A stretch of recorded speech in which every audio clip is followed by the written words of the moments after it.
Hey, I have a crew here. It's Ginny, Jared, Aaron, Dave. And Jared is our special guest. He'll be doing most of the talking because he's the smartest one. I need to know that easily. I'm just kidding. Anyway, so here we are from DS Tech, and we're going to be talking about access control and why the heck should you care? I mean, what is it? All that kind of stuff.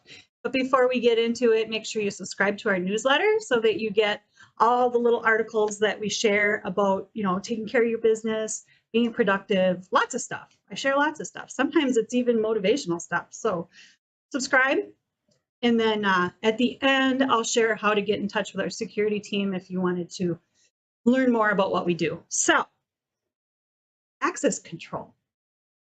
What is access control? Tell us. What is it? Why do you need it? So everybody understands access control and uses it to some degree, right? Like you lock the keys on you lock your house with keys, and you lock your car, and we understand this. You don't give keys out to everybody because you don't want everybody to have access into your house, right? Yep. Right. And access control can then become more granular, more specific. So I have a safe in my house. I'm not going to give, I may have my in-laws have keys to my house, but I'm probably not giving them keys to my safe, right? Right. So you begin to control and segment access to things dependent on who needs it and why they need it. With business, that comes into kind of two sides, right? You're storing your data somewhere. So it could be your credit cards, it could be all your customers, it could be, however you run your data, your business, you have lots of important data that needs to be secure. And so you have to lock that down to the people who need access to it. And then you also have that second layer we were just talking about, keys to your house. You really should have physical access control to your business as well. So I have a question. I have a question too. Oh, okay, cool. Go ahead. So we're when you're talking about your house, and I think we talked about this on a previous one with Dave. It doesn't matter where I live, right? Because I live in the country and sometimes we don't lock anything, right?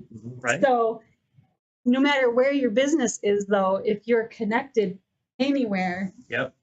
your data still needs to be secure. Yeah, there is no country on the data network, right? You're just as vulnerable, or potentially more so, Yeah. because as a small business, you can be perceived as low-hanging fruit. Right. Oh. Yeah. And my question was on a business level that, a lot of times these businesses grow over time, they evolve, employees come, employees go. And with access control, what we may be doing one day may be appropriate, but then Tomorrow it could change. the next day it's somebody new, somebody different, and we've may have forgotten who we've given access to. Yeah. And it could turn into a hassle or something scary. Yeah. So I having done this, there's some important steps to it, and ultimately it comes out supporting what Aaron's talking about, an easy way to manage this. Because what happens is you give Sally full administrative control over something, and then she quits. And did you remove Sally? Does she have outside access somehow? So kind of step one is trying to break it out into your business. Okay, so I have these 3 staff members that are in accounting, and then I have these other 2 that are HR. Well, let's create a group called accounting and give them access to that. And then we can then, assign users, access to accounting specifically. And why that's helpful, to Aaron's point, is later on when you're reviewing your business, you can go, oh, accounting has access to this, and Sally was part of accounting. We can just remove her out instead of going like, well, Sally has access to that, and Sally has access to this, and it's all broken out into a million pieces. It becomes really hard to manage and audit. Right. So, especially if you have 300 people, right, or 3,000. Yep. What if you're small though, and one person is I'm just thinking of me, right? Sure. I'm what am I? I'm procurement. I'm sales. I'm, Right. you know what I mean? Right. So. Well, I wonder how does DS Tech handle that? yeah, I So- mean, it's going to be a similar process. So you really, step one, identify your data in our business. Don't store everything in one pot, right? Right. You don't want to store, you really shouldn't be storing credit cards, but if you're storing, private information, addresses, social security, things like that, don't keep it all in the same spot that you're storing your Facebook marketing ads, So Oh. identify your data, Mhm. split it up into partitions according to security and department, and then assign appropriate permissions. That's from a data perspective. We probably don't have to get into this, but Yeah. you can also get as granular on a domain environment anyway as, okay, Aaron has access to this folder. He can do anything. I can only look at it. I can't make any Yep, changes you to can't the data. delete it. So it Right. can be very daunting to get all that in place. Yep. I remember one story I heard, and I don't know if it's exactly like what we're talking about, but you said security, and it reminded me of it. And it was a client who had a camera system, in-house camera system that was accessible outside, and they had some transition only to find out after the fact that old employees were still logging into their cameras and kind of watching what There was you go. going on in That's the right. building, Right. but that was Scary. outside of probably the normal, we need to change their password and their username. That was a third Isn't party that how- camera system. Isn't that how Tesla got hacked through their I cameras? don't remember. I thought, I can't remember. It was like their warehouses or something. Something Right. got hacked through their cameras. So But anyway, you need that's to have beyond. business policies for all this, right? Yeah. Those would be offboarding, employee termination policies too. Yeah. But really, we're talking about data. We've been talking about data a lot, but really this comes down to access control with permissions too. Mhm. Do all your employees need the ability to install anything they want on any of your computers? The short answer is typically no. It's inconvenient, right? It's inconvenient when Bob wants to install solitaire, and he has to ask, or whatever example, and he has to go ask an administrator type in their password. It's not convenient. No, it's not. But security is not about convenience. It's No, about it's not. protection. Certainly not, Yep. because No. look at how many passwords we have. I Because mean, it's also not solitaire. It's Right. some externally he might Right. have clicked on something wrong, right? It's malicious solitaire. Yes. Yeah. It's behavior. though, he's too. downloading a free. That's how it's free always one. been. Right. That's how we've done it. Oh, Yeah. look at this screensaver. I'll install that. I like kitties. Only it's not a screensaver. Right. And So then they're not allowed to install that. right. So in addition to establishing access control appropriately, the next step is testing and reviewing, right? Yeah. So you can set up these controls, but if they don't work, it's pointless. Yeah. So make sure they're working, and then on a reoccurring basis, annually, quarterly, Right. review it. Who has access to what? Is this working correctly? I think this also aligns too with some of the policy that is driven at a high level with some of the organizations that we work with in certain scenarios like disaster recovery or emergency scenarios where they have a specific chain of how things would operate if there were an incident or an event that they needed to take action to. Right. So Right. And a lot of times you're limiting access control simply for the point of if one person's compromised, we don't want the whole system compromised, right? Yeah, we talked about that in Zero Trust. Exactly. Yeah. Yep. Search for that on our YouTube Mhm. channel. Yep. Yep. So, Exactly. So that's kind of we talked about data, we Yeah. talked about permissions, but then the next step is physical access Yeah. control, right? physical. And that's What's that?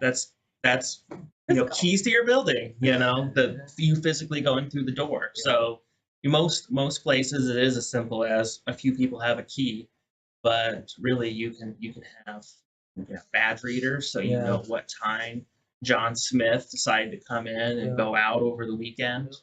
Or you can have Or find out who set off the alarm, Yeah, like find when out Ginny who's- came in on a Saturday. I've set off the alarm too. We all It's pretty jarring in the morning. But yeah, so I think most people understand physical access control, but I think the second component is how can you split it up so you can track what people are doing when. And you wonder why. I mean, I guess there's no mystery as to why you limit access control, but Someone told me many years ago when I first got into this computer game was, if I can touch your computer, I own it. So I can take hard drives out, I can install stuff, or whatever it might be.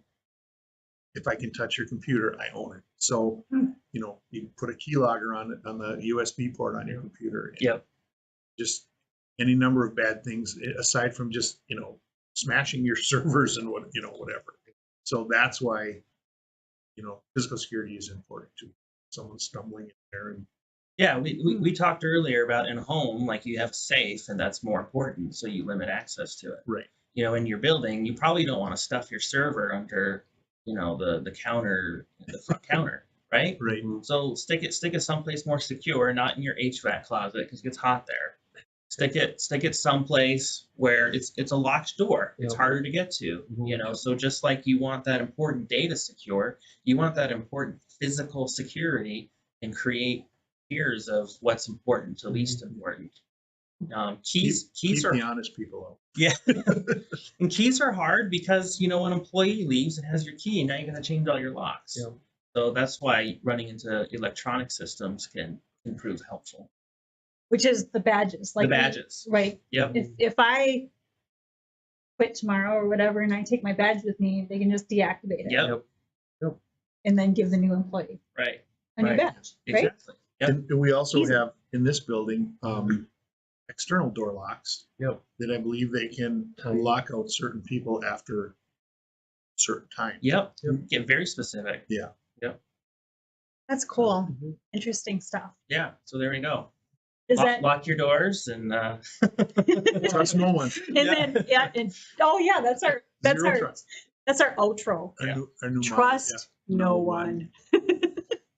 All right. Well, Anything else? Yeah, just real quick too. I want to just make a point about compliancy and some of the regulatory things that we certainly have to live with nowadays. So everything we've been talking about today is in line with what you're going to be hearing or have heard already through some of your business insurance and business practices for what we would consider a high level of security and cybersecurity. So if you have any questions about compliancy or things you should be doing, your best practices, what you can do today to make a difference, certainly reach out to DS Tech. Call Ginny. No. Or Jared.